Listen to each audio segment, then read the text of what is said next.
Once upon a time, there was a boy called Jack. And he lived with his mum. He lived with his mum in a little house, and they were very, very poor. And they had a cow. Do you know what she was called? A cow! She was a cow. She was called Milky White. And one day, Jack's mum said, I think you better take Milky White to the market, Jack, because we've got no money. You're going to have to sell her for the most money you can possibly get. So off Jack went, taking Milky White along to the market with him. Now, he hadn't got very far when he met a funny little man. And this little man said, I like the look of that cow, and I am going to give you such a bargain. What do you think of these? And out of a little bag, he got some beans. Beans. They weren't just any old beans. What kind of beans are these? Magic beans. Beans, said Jack. Beans, said the man. Not just one bean, not two beans, not even three, not four, said the man, but 5 beans is the bargain, and you won't get a better one. 5 beans for my cow? You must think I'm daft, said Jack. These aren't any old beans, said the fast-talking man. Believe me, these are magic beans. Plant them overnight, and by morning they'll have grown into a beanstalk taller than I am, and it will make a hole in the sky. It's so tall. Well, the magic caught Jack's imagination. He took a closer look at the beans. They shimmered like a rainbow. They look magical, right? Do they look like magic to you? Yeah. You think so? No. You think they might be magic? Okay. It's a deal, he said, and he took the beans, handed over the cow, and was home. Off he goes. Off goes the cow with the man. And Jack was home while his mother was still doing the work in the house. Back already, she said, amazed. I hope you got a good price. You'll never believe it, Mum, said Jack. Oh, Jack, she said, how much did you get? £10? £15? Surely not 20. Better than that, Mum, said he, and he opened his hand and showed her the 5 magic beans. 5 magic beans. His mother was speechless. Beans? She yelled. Beans? You sold my pride and joy for a handful of beans? You fool! You nincompoop! Jack's mother snatched the beans out of Jack's hand and threw them through the open door like this. Watch. Just like that. She threw them through the door. That's what I think of your beans. Up to bed with you. No supper for you tonight. And she sat in the kitchen and wept with temper and hunger combined. The next morning, when Jack woke up, he wondered where on earth he was. The little window, which usually let in the morning sun, cast a green glow over his bedroom, as if he were under the sea. Jack slipped out of the bed and across to the window, and he saw that during the night a magic beanstalk had grown, and it grew, and it took it, it grew, and it grew, and it grew, and it grew, and it grew, and it grew, until it reached the sky and went up into the clouds in the sky. Clearly, Jack had been right to trust the beans, and he didn't hesitate now. He reached out into the branches and pulled himself up and climbed up, up, up, up, up, up, up the beanstalk. He climbed and climbed and climbed and climbed and climbed and climbed until, absolutely exhausted, he got to the top of the beanstalk. And what did he find at the top of the beanstalk? Was it a giant? Castle. It was a... What was at the top of the beanstalk? The giant castle. The giant's castle. Jack went along to the castle and he found the door and he went on the door. And the door opened and there was a huge, great woman. "Good morning," said Jack, nice and polite. "I'm so hungry. Please, can you give me some breakfast?" "It's breakfast you want, is it?" "It's breakfast." "Is it?" "It'll be breakfast you'll be if my husband catches you," said the huge, great woman. "He's a giant. He eats boys like you on toast." "I'll just have to take my chance," said Jack. And Jack gave her the kind of smile that would charm any giant's wife. "Oh, all right," said she, "but be quick, he could be back any time." She led Jack into the kitchen and gave him a bowl of porridge. But as soon as he started to eat, the bowl and everything on the table and the whole kitchen began to shake and rattle. "Quick, here he comes now! Into the oven with you," said the giant's wife. "And not a sound, or it'll be toasted boy sandwich, and no mistake."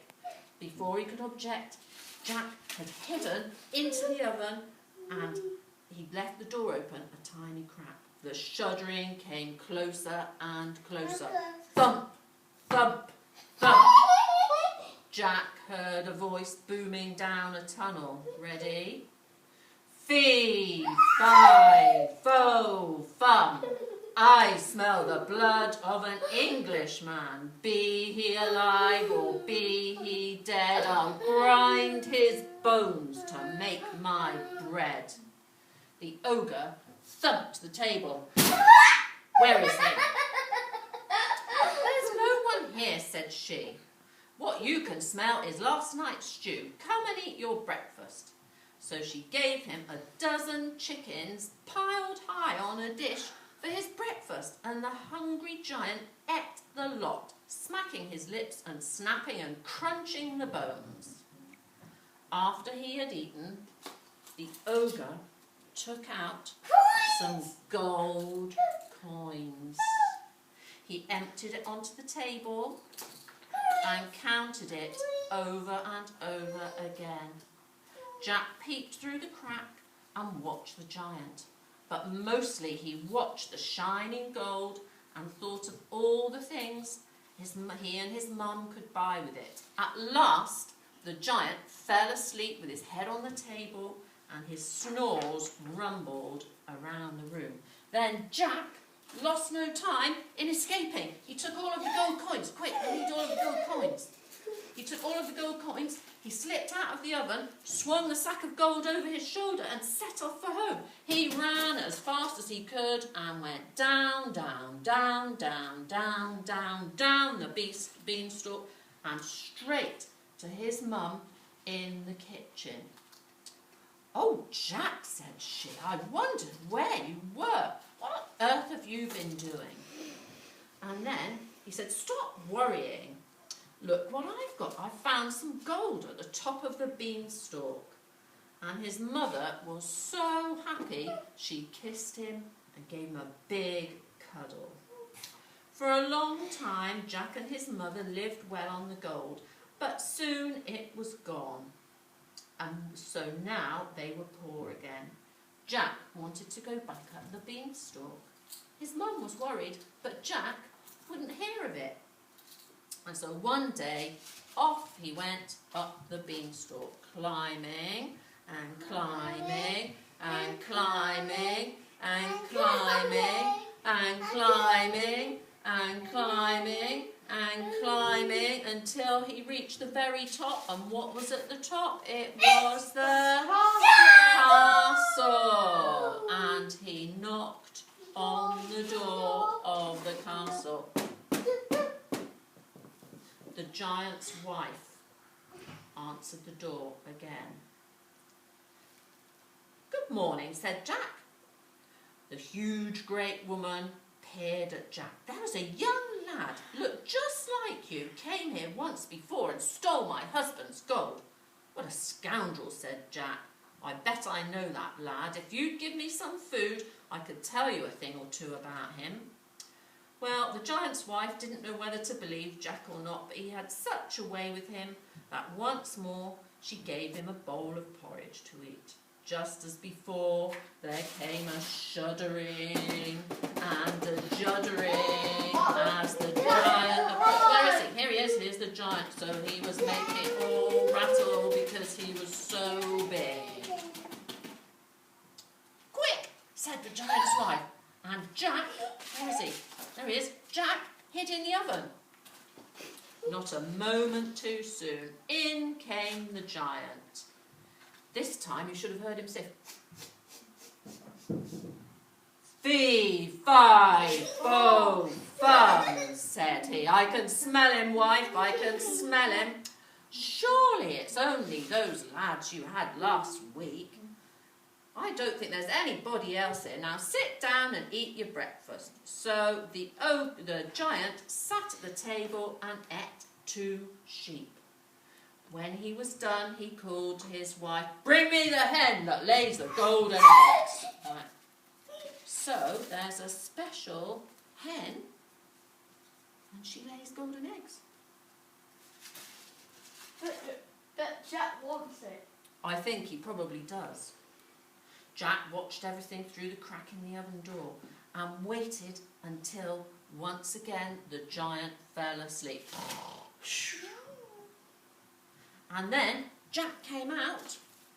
Oh, I've lost him. Here he is. Jack came out and he stole the hen and he stole the eggs and he ran to the beanstalk and then back down the beanstalk and ran to find his mum and to show her the hen that laid the golden eggs. She was delighted. The hen kept laying egg after egg after egg, and they were rich. Well, they had lots of money, but Jack wanted to go up the beanstalk one more time. So one morning, while his mum was asleep, Jack set off again. And off he went up the beanstalk. So he climbed and climbed and climbed and climbed and climbed and climbed and climbed right to the top. And what did he find at the top? The castle. And what did he do when he saw the castle? He knocked on the door. And who opened the door? The giant's wife opened the door again. And she didn't recognise him. So, she gave Jack some food, and once again Jack went to hide in the oven when he could hear the giant coming. And so here he comes. It's all rattling and shaking when the giant comes stomping into the kitchen. And what do you think the giant says once he's in the kitchen? What does he say? There's a ham, chicken, or eggs. Oh, I better put those away, hadn't I? Right, put those down there. He says, "Fee, fi, fo, fum." He says, "I know there's a boy here." But his wife said, "Just sit yourself down. Stop thinking about boys, there's nobody here. Have your breakfast." And she gave him half a horse for his breakfast. Anyway, after he'd had his breakfast, he wanted to have his magic harp to play with. So he said, "Wife, bring me my harp." And so he said to the harp, "Play." And the harp played the most soothing and beautiful music Jack had ever heard. And after a while, the giant went fast asleep again, and so Jack snuck out of his hiding place and thought, I'm going to steal that harp. So he stole the harp and he ran to the beanstalk, but the harp on the way called out, Master, master, someone's stealing me. The giant woke up and he started to chase Jack to the beanstalk. Like this. And Jack was at the beanstalk because he was much faster than the giant, and he went down, down, down, down. But the giant was coming down, down, down the beanstalk. So Jack ran over to his mum and he said, Mum, I need an axe because the giant's chasing me down the beanstalk. She said, just a minute, dear, I'll just find the axe for you. He said, hurry up, Mum, the giant's going to catch me. So she got the axe and Jack was able to chop down the beanstalk. And what happened to the giant? He fell down on his head and he was dead. So then, Jack got the magic harp. He went to see his mum. He went to find the hen that lays the golden eggs. And they said, thank goodness the giant is gone. And now we've got the hen that lays the golden eggs, and we've got the magic harp, and we've got more money than we would need. And then they lived happily ever after. And that's the end of the story.